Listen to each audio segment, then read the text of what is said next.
It was during the early 1920s where economic prosperity rules United States. Industrial boom and success spurred after the end of World War I.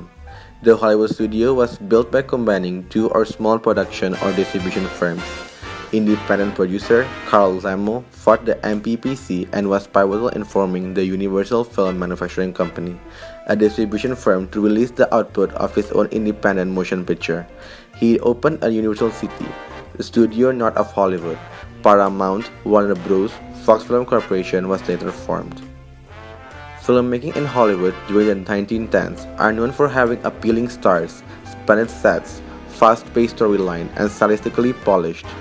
The major social upheavals dominated the period from 1930s are the Great Depression, the end of World War I, and the invention of sound in cinema.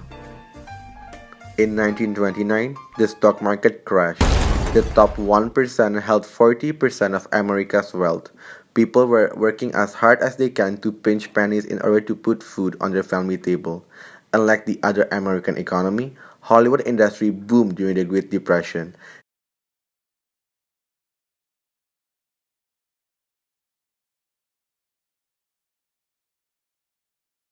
This is because films were idealistic and full of happy moments throughout during their time. Escapism increases the genre of the movies. People began to escape their poverty and stress by going to the movie theater.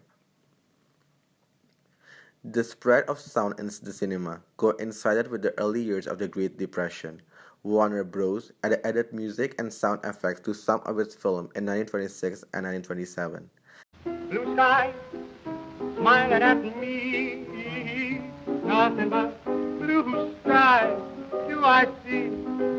Oh, bluebird, The dollar's buying singing power a was high. song. Admission at some local movie theaters might be only a dime, but many people could afford only necessities.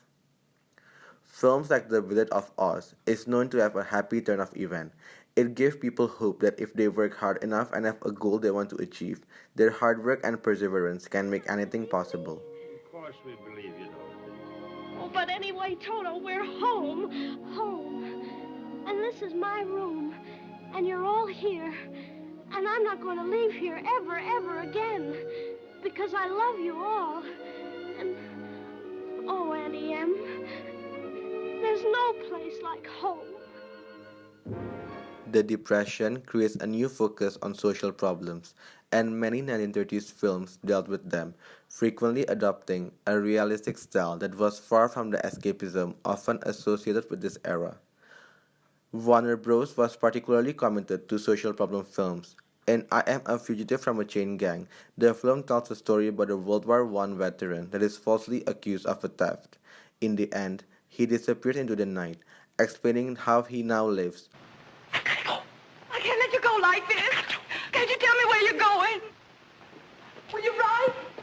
Do you need any money? But you must, Jim. How do you live? I steal. I Steal, an iron suggestion that the legal system has pushed him into the underworld.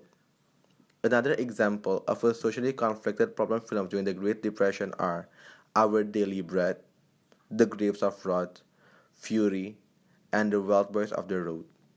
Audiences later moved on to comedies and musicals as they wanted to leave the social problems aside. Charlie Chaplin was heavily demanded because of making funny films on Depression era problems.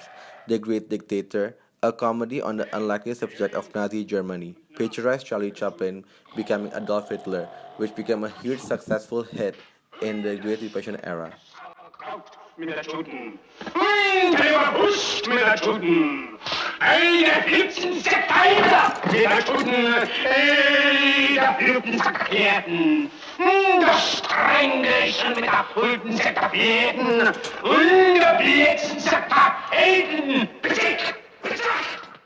Hollywood then moved on to screwball comedy, a mixture of social drama conflicts and comedy genres. The film usually set among wealthy people who can, despite the hardships of the Depression, afford to behave oddly. What is the matter with you? Well, you see, Do you realize that you're making a perfect fool of yourself? Now, look here, you can't tell me that Antonio told there's such a thing as being Will you please stop doing that? The last example is The Gold Digger of 1933. It has a musical number titled as Remembered by Forgotten Man, which is a reference to the unemployed people as forgotten man. Remember my forgotten man. You put a rifle in his hand. You sent him far away. You shouted hip hooray. But look at him today.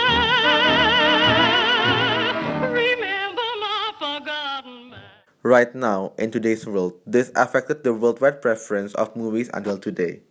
From the list of highest grossing films, we could evaluate that most of the highest grossing films are fantasy-based films that generate to escapism, same like the Great Depression era.